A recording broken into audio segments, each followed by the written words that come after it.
दोस्तों, मैं आज आपको ये प्रोबेबिलिटी स्टैटिस्टिक्स की क्वेश्चंस कंटिन्यू कर रही हूँ। मैंने आपको ये क्वेश्चन सॉल्व करने को दिया था प्रीवियस, किसी ने सॉल्व करके दिया।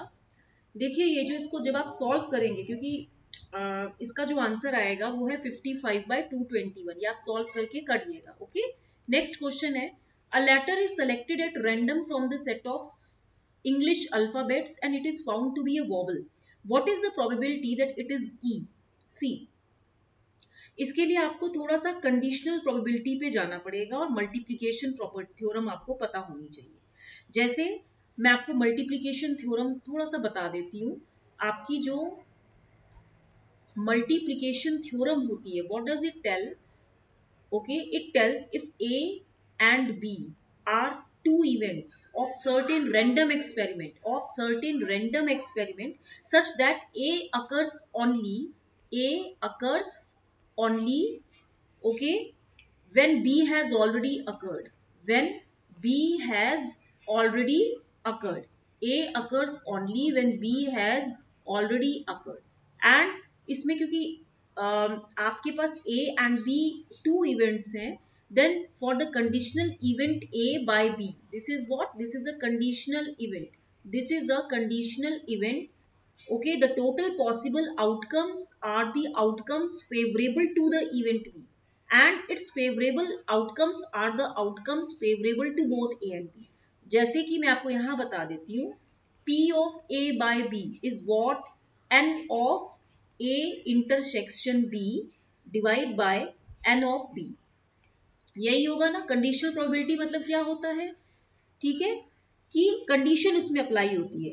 सिमिलरली मैं इसको कैसे लिख सकती हूँ? I can write it as an A intersection B, okay, by n S into, मैंने इसको n of S by B से ऊपर नीचे मल्टीप्लाई कर दिया। तो यहाँ पे क्या आएगा?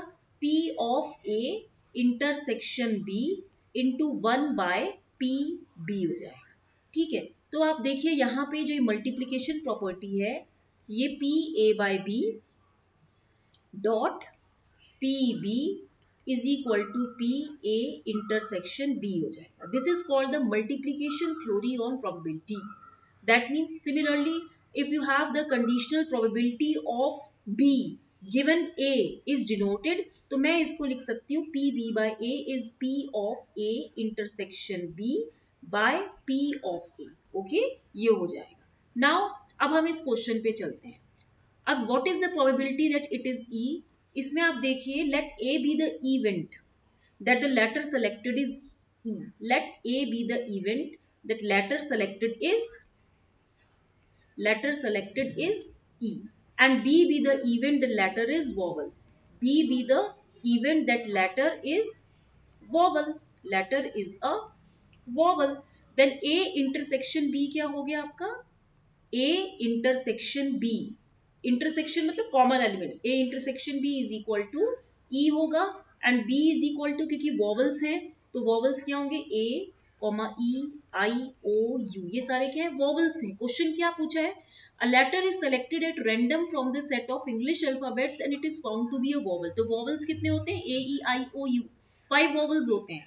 What is the probability that it is e? तो a is a event where the letter selected is e and b is the event that letter is a vowel. तो a intersection b ये हो गया and b is this much. अब हम इसमें क्या करेंगे? p a by b करेंगे. That means conditional probability of a given that b has already occurred. So p of a intersection b by p of b. तो यहाँ पे p in a intersection, how many letter of English alphabets are there? 26.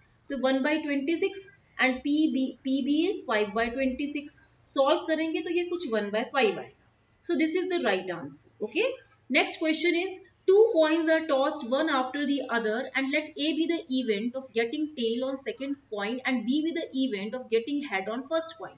Then find P A by B. See, you should be knowing कि जो आपकी two coins को आपने toss किया है, अब आप इसमें देखिए सैंपल स्पेस जो बनेगी। What is the sample space? Sample space is the number of possible outcomes. जो आपकी सैंपल स्पेस होगी वो क्या होगी? जैसे टू डाइस थी, एच एच, एक बार 2 हेड आ गया, फिर हेड टेल आ गया, फिर टेल हेड आ गया, फिर दोनों टेल्स हो गए। ओके, ए ये कह रहा है two coins are toss, let A be the event of getting tail on second coin. तो यानी कि ए इज, यहाँ पे टेल एक बार एच टी हो सकता है एंड टी टी हो सकता है, एंड बी क्या हो सकता है, बी भी आपका जो है B be the event of getting head on the first coin.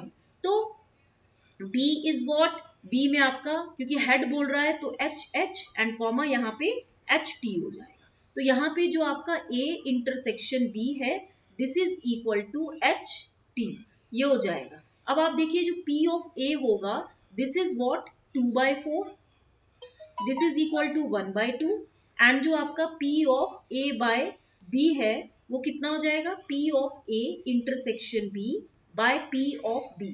तो P of A intersection B is what 1/4 होगा ना, A intersection B 1/4 and PB is 1/2। तो सॉल्व करके कितना आ रहा है 1/2। तो यानी कि P A by B is P A। Logically too we understand that occurrence or non-occurrence of tail in second coin। Actually इस क्वेश्चन को समझने के पहले मैं आपको थोड़ा इंडिपेंडेंट इवेंट्स बता देती हूँ।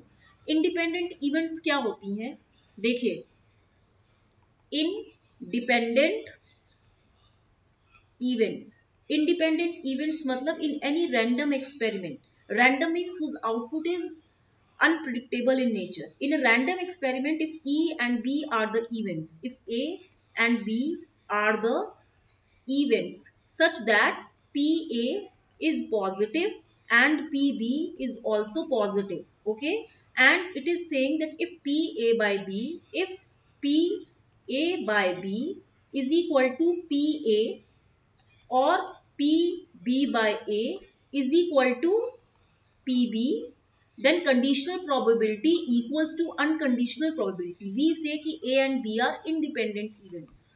A and B are independent events. Okay. So if A and B are independent, so for that P of A intersection B is equal to what? PA and PB. यही होगा ना, PA and PB होगा। तो वो वही बोल रहा है कि अगर टू कॉइन्स को आप एक के बाद एक टॉस करते हैं, late A be the event of getting head on, if A be the event of getting tail on second coin and B be the event of getting head on first coin, two coins हैं तो two coins का possible outcome 2 into 2 4 ही तो होगा, तो sample space ऐसी तो बनेंगे। Okay, अब ए में आपका कह रहा है कि सेकंड कॉइन पे टेल आएगा तो टेल दोनों में प्रेजेंट होना चाहिए। बी जो है, बी फर्स्ट कॉइन में हेड है तो हेड दोनों में प्रेजेंट होना चाहिए। ए इंटरसेक्शन बी दोनों में क्या है कॉमन, एच टी है, H T is the common तो हमने एच टी ले लिया। तो P of A is what, it is 2/4 होगा ना। पी ऑफ ए क्या है, number of favourable outcomes by total number of possible outcomes, तो ये तो total number of possible outcomes हो गए ना, तो यहाँ पे ये हो गया। And P A by B मतलब ये पूछ रहा है तो P A intersection by P B, तो पी ए इंटरसेक्शन बी कितना था इसका 1, जो आप निकालोगे 1/4 ही तो होगा ये, एन एस हो जाएगा एंड नंबर ऑफ जो पॉसिबल आउटकम्स थे ए इंटरसेक्शन बी, तो यहाँ पे इतना, और पी बी भी आपने निकाला एन ऑफ एस जो टोटल आउटकम्स थे, और पी बी भी तो आपने कुछ निकाला था 2/4 इसका भी तो होगा, तो ये एन ऑफ बी हो गया, तो 2/4 था ना तो 1/2 आ गया, तो इसीलिए ये क्वेश्चन ऐसे हो जाएगा। तो इसीलिए थोड़ा सा आपको ध्यान से करना पड़ेगा। नेक्स्ट क्वेश्चन है आपका, देखिए ये क्वेश्चन भी बहुत इंपॉर्टेंट क्वेश्चन है, ये क्वेश्चन हम नेक्स्ट क्लास में करेंगे। Akshay speaks the truth in 45, ये आप क्वेश्चन पहले आप रीड करिए, हम इसको बाद में करेंगे। ओके, अब कहने का मतलब है मैंने आपको ये दो क्वेश्चन आज समझाए हैं। टिल देन प्लीज इसको लाइक शेयर सब्सक्राइब करना मत भूलिएगा। Thank you.